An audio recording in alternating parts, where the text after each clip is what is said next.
สวัสดีครับพ่อแม่พี่น้องมากินข้าวน้ำกันเด้อมื้อนี้บ่พรได้ต้มไข่เป็ดพ่อแม่พี่น้องเลยเนาะมื้อนี้บ่พรสิมีกินข้าวกับไข่เป็ดพ่อแม่พี่น้องโอ้นี่ห่อข้าวมาแต่ร้านพ่อแม่พี่น้องมื้อนี้ก็สิมาตอบเม่นอ้ายเพิ่นเนาะเม่นมนุษย์ถ้ำเนาะพวกลาวแดงพวกมนุษย์ถ้ำพ่อแม่พี่น้องมาเม่นบ่พรเนาะเพิ่นเม่นว่าจังไดเนาะบ่พรสิอ่านให้เบิ่งเนาะเพิ่นเม่นว่าเขาบ่เบิ่งดอกเก็บไว้มื้อให้ครอบครัวเจ้าเบิ่งซาเพิ่นเว้าเรื่องบ่พรน่ะไปรีวิวถนนกรุงเทพงามๆเนาะบ่พรก็แปลกใจเด้คนลาวนี่มันมักด่ามันมัก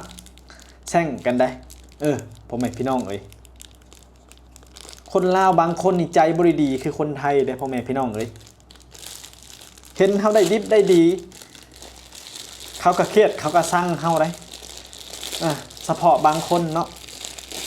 มันเป็นนั่นได้พ่อแม่พี่น้องเลยบ่คืออยู่ไทยได้อยู่ไทยนี่เห็นเฮาได้ดิบได้ดีนี่เพิ่นก็ดีใจนำเฮาเนาะบ่พรมองว่าการที่เฮาได้มาไทยนี่สำกับเฮาได้เห็นสิ่งดีๆเนาะพ่อแม่พี่น้องเพราะว่าอยู่ประเทศเฮานี่มันกับบ่มีแนวนี้พ่อแม่พี่น้องเอ้ยรถล่างรถหมอกรถเมล์ติดติดแอร์รถเมล์มีที่ชาร์จแบตป้ายรถเมล์มีที่ชาร์จแบตมีโทรทัศน์ทีวีให้เบิ่งเนาะถนนหนทางเขียวงาม3-4 เลน5 เลน10 เลนพ่อแม่พี่น้องอันนี้บ่พรก็เว้าตามความจริงแต่บ่พรก็บ่เข้าใจว่าเป็นหยังไอ้พวกคนลาวบางคนหรือว่าพวกมนุษย์ถ้ำบางคนนี่มักมาด่าเนาะมักว่าว่าเขาบ่อยากเห็นดอกเก็บไว้ให้พ่อให้แม่เจ้าเบิ่งเนาะโอ้ยเนาะบ่พรเว้าจากใจเลยคนลาวทุกคนนี่อยากเห็นประเทศไทยเนาะบ่มีคนลาวคนใดที่บ่อยากเห็นประเทศไทยเว้าจากใจจริงขอเพียงแต่ว่ามีโอกาสได้มาบอกแค่นั้นหรอกเป็นหยังจึงบ่มีโอกาสเพราะว่ามันบ่มีเงินบ่มีเงินคนลาวที่ได้มาเห็นนี่ประเทศไทยนี่หรือว่าได้มาเที่ยวนี่ส่วนมากก็มีลูกมีเต้าเฮ็ดงานอยู่ไทยเนาะมีเงินมีทองย้อนมาเฮ็ดงานอยู่ไทยบางคนนี่ลูกเมียหรือว่าหลานเหลนเฮ็ดงานอยู่ไทยแต่พอมาเห็นคลิปคนรีวิวประเทศไทยเว้าเรื่องความสวยงามแต่มาด่าเขาแต่ที่แท้ตัวเองน่ะใจสั่นขวัญเขียแล้วเนาะพ่อแม่พี่น้องอยากได้เงินบาทเนาะว้าวคนไทยบางคนด่าคนไทยเนาะว่าไทยแบบนั้นแบบนี้แต่ชุดไทยพอได้จับเงินบาทไทย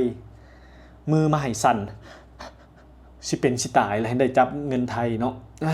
เงินไทยแต่มีค่ามหาศาลอยู่ประเทศลาวเพราะฉะนั้นบ่พรก็อยากบอกว่าอยากให้ฮักแพงกันเนาะ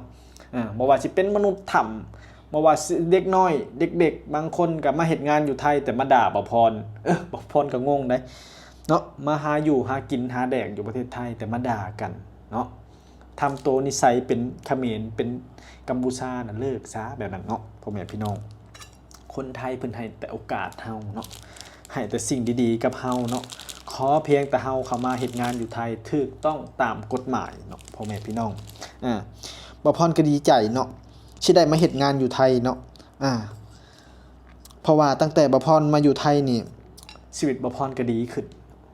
หลายแล้วพ่อแม่พี่น้องดีขึ้นหลายเว้าเลยเนาะสาบานได้เลยเนาะให้บ่พรเป็นหยังก็ได้เนาะบ่พรมาอยู่ไทยนี่ชีวิตดีขึ้นเนาะแต่ถ้าอยู่ลาวก็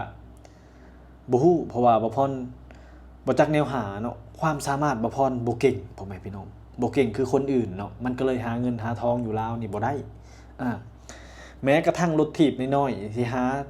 เงินซื้อให้ลูกชายบ่พรขี่บ่พรเล่นยังบ่มีพ่อแม่พี่น้องเอ้ยเนาะบ่พรสิให้เบิ่งรูปลูกชายบ่พรตอนที่บ่พรอยู่บ้านพ่อแม่พี่น้องเอ้ยนี่รูปลูกชายบ่พรเนาะรูปลูกชายบ่พรตอนอยู่บ้านรถถีบก็บ่มีอันถีบรถยางแตกก็บ่มีเงินให้ซื้อใช้เพราะว่าหาเงินบ่ได้พ่อแม่พี่น้องเอ้ยหาเงินบ่ได้เนาะแต่พอมาไทยบ่พรก็ได้รับความช่วยเหลือจากผู้หลักผู้ใหญ่ที่เพิ่นใจดีเนาะบางคนก็ซัพพอร์ตบ่พรเอาของอยู่ของกินมาให้เนาะตั้งแต่บ่พรเข้ามาอยู่แรกๆ บ่พรก็ขอบพระคุณเพิ่นหลายๆเนาะที่เอ็นดูคนจนๆคนหนึ่งที่อยู่บ้านนอกคอกนาได้เข้ามาเฮ็ดเวียกเฮ็ดงานอยู่ไทยพ่อแม่พี่น้องแล้วก็เอาหม้อหุงข้าวมาให้แล้วก็ส่งปลามาให้นั่นแหละแต่พอบัดนี้พอบ่พรมาอยู่แล้วมันก็ปรับเนื้อปรับตัวได้เนาะพอมาอยู่ประเทศไทยเนาะเฮาประหยัดอดออมเฮาบ่พรกับชีวิตก็เริ่มดีขึ้นแหละพ่อแม่พี่น้องเริ่มดีขึ้นเนาะเพราะว่าเก็บเงินเก็บหยังก็บ่มีหลายแต่ว่ามันมีให้ครอบครัวพออยู่พอกินพ่อแม่พี่น้องเพราะฉะนั้นบ่พรก็ขอบพระคุณประเทศไทยเนาะบ่พรสัญญาเลยสิบ่เนรคุณประเทศไทยเนาะไผสิด่ากันก็แล้วแต่เขาเจ้าเนาะไผสิฉาบแช่งหรือว่าพม่าเขมรกัมพูชาสิเฮ็ดแนวใดไผสิเบิ่งแล้วก็ด่ากันในกลุ่มในเกมหรือว่าบางคนคิดบ่ดีต่อกันก็แล้วแต่เนาะแต่บ่พรบ่มีวันสิเป็นแบบนั้นพ่อแม่พี่น้องเพราะว่าประเทศไทยคืออู่เขาอู่น้ำเนาะประเทศไทยให้ชีวิตใหม่ๆแก่บ่พรเนาะเพราะฉะนั้นบ่พรก็ฝากถึงคนลาวบางคนกว่าสิพิมพ์หยังสิเฮ็ดหยังเนาะมาพิมพ์ในช่องแอปดำต่อบ่พรเนาะแอปดำต่อบ่พรเวลาพิมพ์หยังบ่พรก็อย่าให้นึกคิดเพราะว่าแอปดำบ่พรนี่มีคนติดตาม 20,000 กว่าเนาะแล้วก็มีแต่ผู้หลักผู้ใหญ่บางคนก็จากแอป YouTube นี่ไปติดตามแอปดำก็มีเพราะว่ามีแต่ผู้หลักผู้ใหญ่ขั้นต่ำนี่30 40 50 60ขึ้นไปที่ติดตามเบิ่งบ่พรเนาะบ่พรเสนอแต่แนวดีๆเนาะเพราะว่าเฮามาอยู่ประเทศไทยได้รับสิ่งดีๆบ่พรก็เสนอแต่แนวดีๆแต่บางคนมาเม่นบ่คิดมาเม่นแบบว่าเสียๆให้หายสร้างความแตกแยกให้ประเทศชาติระหว่าง2ประเทศบ่พรก็บ่แนะนำเด้อเนาะบ่อยากเฮ็ดให้บ่อยากให้เป็นคืออันกัมพูชาเนาะพ่อแม่พี่น้องเพราะว่าลาวกับไทยนี่เปรียบเสมือนบ้านพี่เมืองน้องเนาะหักแพงกันหลายเป็นหยังจึงหักแพงกับบ่พรกับเห็นประเทศไทยไปช่วยเหลือประเทศลาวหลายด้านหลายสิ่งเนาะแต่บางอย่างบ่พรก็ยังบ่ทันนำมาเสนอให้พ่อแม่พี่น้องชาวฝั่งไทยเบิ่งเนาะ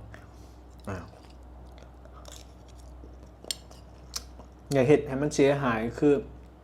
คนกัมพูชาเนาะออกมาด่าออกมาบอกว่าประเทศไทยบ่ดีประซั่นไปซี่แต่ไส้ของไทยกินของไทยบริหารของไทยขายค่าขายของไทยบางคนบัดพ่อครับปิดชายแดนเป็นนั่นแหละพ่อแม่พี่น้องอดอยากปากแห้งเนาะสิเป็นสิตายดิ้นรนหนีเข้ามาตามชายแดนย้อนทนความอบหิวบ่ได้เนาะบ่พรก็บ่อยากให้ประเทศลาวกับประเทศไทยเนี่ยแตกแยกกันพ่อแม่พี่น้องอยากให้หักแพงกันหักแพงทุกวันนี้ประเทศลาวกับไทยนี่ไปมาหาสู่กันสะดวกสบายพ่อแม่พี่น้องตามเขตชายแดนเนาะบางคนถึงกับเอาข้าวเอาน้ำไปมาหาสู่กันนั่นแหละบางคนก่อนจะพิมพ์ยังก็คิดดีๆไต่ตรองก่อนจึงพิมพ์เนาะพ่อแม่พี่น้องอย่าเฮ็ดนิสัยชันดานแบบคือประเทศที่เขาสร้างความแตกแยกเนาะเขาต้องหักแพงกันเนาะเขาเป็นประชาชนมาพึ่งพาอาศัยหรือว่าผู้รักผู้ใหญ่อยู่ประเทศลาวเนี่ยก่อนจะพิมพ์ยั้งเนาะก็ต้องนึกถึงคนที่เขามาพึ่งพาอาศัยพื้นแผ่นดินไทยทำมาค้าขายทำมาหากินเนาะคนลาวหลายแสนคนที่มาอยู่ประเทศไทยเนาะมีกินมีอยากลืมตาอ้าปากได้ย้อนประเทศไทยเนาะเพราะฉะนั้นบ่พรกับบ่อยากให้พิมพ์เนี่ยมันเสียหายคือบ่พรนี่มาอยู่แล้วนี่แหละพ่อแม่พี่น้องเขาวน้ำซ้ำปลาก็กินอยู่ไทยแบบซี่แหละเนาะทุกสิ่งทุกอย่างก็เริ่มค่อยๆดีขึ้นชีวิตบ่พรก็มีเงินให้ลูกให้ครอบครัวเนาะย้อนเฮาลำบากย้อนเฮาเป็นคนจนคือบ่พรเนาะแต่ก่อนก็ยังบ่ได้มีเงินให้ลูกคือหยังก็พอมาเฮ็ดงานอยู่ไทยก็มีเงินส่ง